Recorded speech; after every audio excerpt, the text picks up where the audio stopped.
Pachetul medical pentru durerile cervicale este un ansamblu de tehnici medicale alese cu mare grijă și format special pentru clienții ce prezintă dureri sau disconfort în zona cervicală. Coloana cervicală are un rol important în menținerea posturii corecte a corpului și în prealabil a capului împreună cu centura scapulară. Dat fiind faptul că întâlnim des clienți ce doresc realizarea acestui pachet cervical din cauza durerilor provenite din posturile incorecte îndelungate la birou sau alte medii în care își petrec activitățile, am creat pentru clienții noștri ce ne pășesc pragul centrului nostru de tratament un pachet medical ce ajută la ameliorarea durerilor cu un efect analgezic.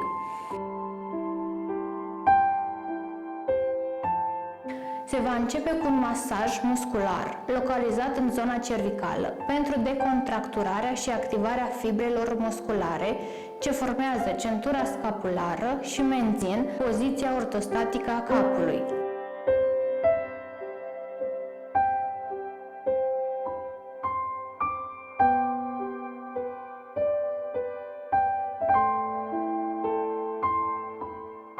Astfel, pregătim zona pentru aplicarea parafinei, care provoacă încălzirea profundă și uniformă a zonei subcutanate. Cu o temperatură de utilizare de 50-55 de grade Celsius, durata aplicării este de 20 de minute. Parafina este o substanță prelucrată din petrol, mai exact din țiței, și este utilizată în tratamentele fizioterapeutice, dar și în procedurile estetice, ce poate hidrata în profunzime și este indicată în afecțiunile reumatismale degenerative și inflamatorii. O afecțiune des întâlnită ar fi spondiloza cervicală.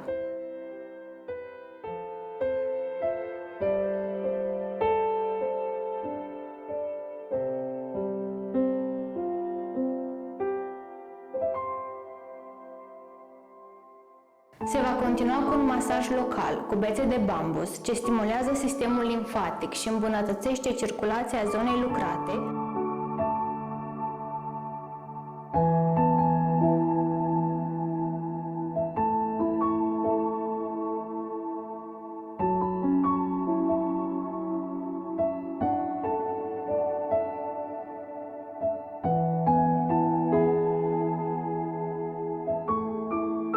La final, aplicându-se benzi kineziologice ce oferă stabilitate, susține partea vătămată, iar datorită elasticității lor, prin ridicarea pasivă a tegumentului, are loc un drenaj limfatic cu scăderea tumefierii zonei.